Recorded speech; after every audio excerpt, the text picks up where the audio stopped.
রাখবেন, কারণ মাদ্রাসায় যখন ইফতার মাহফিল করানো হয় তখন এই বোতলগুলোর অনেক প্রয়োজন হবে।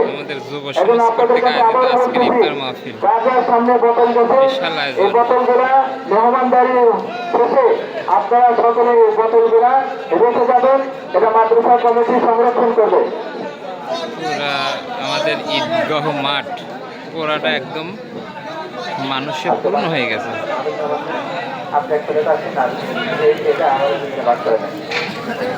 আল্লাহ যেন আমাদের ইফতার মাহফিলকে কবুল করেন, সবাই দোয়া করবেন।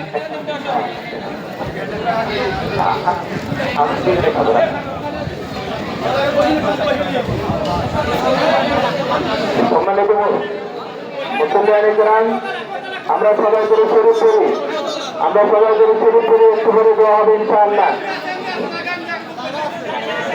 اللهم صل على محمد وعلى آل محمد كما صليت على إبراهيم وعلى آل إبراهيم إنك حميد مجيد